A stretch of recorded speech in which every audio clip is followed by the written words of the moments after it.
Good morning, my kindergarten friends. It's Miss DH again. I have another one of my favorite books to read to you, so I thought I'd spend some time today in our classroom and read it from here. I hope you enjoy. A Pocket Full of Kisses.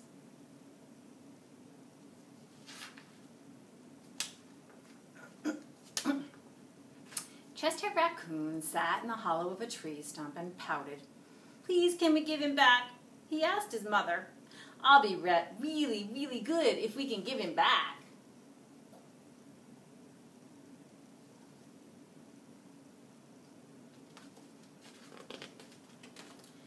Mrs. Raccoon smiled tenderly. "You're already really, really good, Chester, but I'm afraid no matter how good you are, we can't give him back.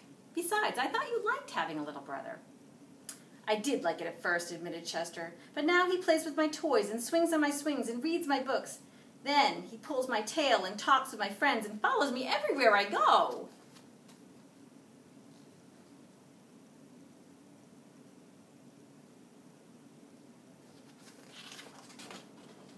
Mrs. Raccoon lifted Chester onto her lap and smoothed out his worried, furry forehead. "That's what little brothers do," she explained in a very motherly tone. "It's no different than sharing the woods or sharing the stream or sharing the food we find. Ronnie wants to be just like you."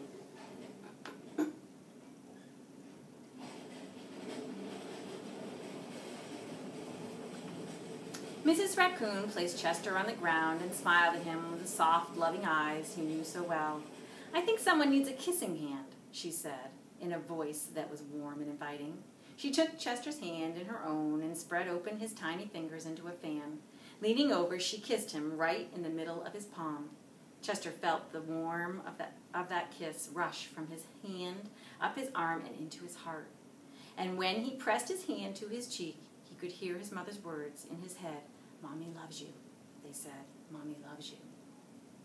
Chester grinned so wide, the tips of his silky black mask crinkled upwards. Even his cheeks flushed to a primrose pink. He then was the happiest raccoon in the forest. Do you remember the last book that I read? Same characters, right? Written by the same author, actually. Then, in the blink of a moment, all the joy went out of his little raccoon. His pink cheeks paled, and a stream of tiny hot tears fell like spring rain down his sad little face. Even his silky black mask dropped as he watched his mother reach down, take Ronnie's hand in her own, open his tiny fingers into a fan, and kiss his brother right in the middle of his palm. I think he's having a hard time sharing his sibling, isn't he? His brother with his mom. That can be hard sometimes. Sharing's kind of hard anyway. We'll work on a lot of that in kindergarten. "That was my kissing hand," Chester gasped in the saddest voice his mother had ever heard. "Why did you give Ronnie my kissing hand? Don't you love me anymore?" Have you ever felt that way before? I bet you have. I hope it works out in the end. "Oh, Chester," cried Mrs. Raccoon, "of course I love you." "Then how come you gave the baby my kissing hand?" asked Chester.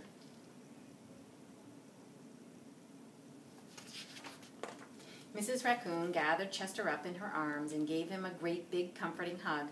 "I would never give Ronnie your kissing hand," she assured him gently. "That was his kissing hand. Now you each have one of your own."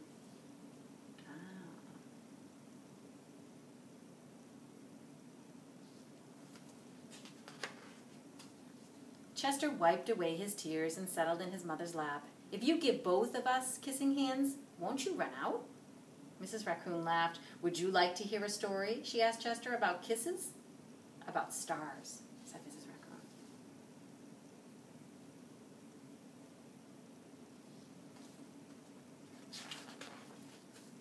Every night, just before the sun goes down, it reaches out with its rays and touches every star in the universe. One by one, the stars light up and shine down upon us. Even on nights when we can't see the stars, they're up there sparkling away. No matter how many stars fill the sky, the sun will never run out of light, and its rays will never stop reaching out to them.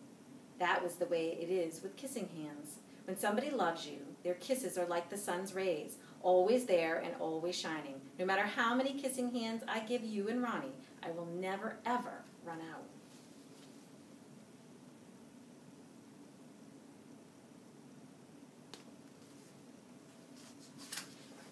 I bet the people that love you never run out of kissing hands for you. But you are right about one thing, Mrs. Raccoon told Chester. Ronnie's big brother widened his eyes and looked surprised. What's that? Asked his mother. You are the big brother, and that deserves something extra special. I wonder what that's going to be. Who can predict? Think about what could that be. Mrs. Raccoon put Ronnie on a swing, then took Chester's right hand in hers and spread open his tiny fingers into a fan. Leaning over, she kissed him right in the middle of his palm. That kiss is for your pocket, she told him. Take good care of it and keep it as a spare. You never know when a big brother might need a little extra care.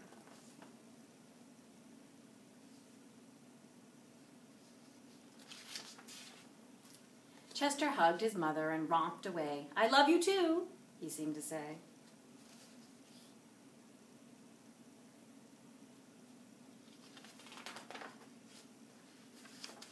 Here they are in the forest at night.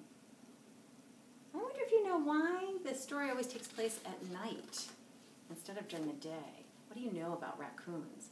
Maybe you can tell me the first day that we see each other. That would be exciting for me to know what you know about raccoons and why the book's setting is always at night, where it takes place, what time of day. Wow, I'm really super excited to see you and meet you, and I can't wait. It's hard for me to even sleep at night. I'm so excited. But I know that things will be fine, and we'll have a great time together. I can't wait to meet you and your family and the people who you care about. Bye, my friends. See you soon.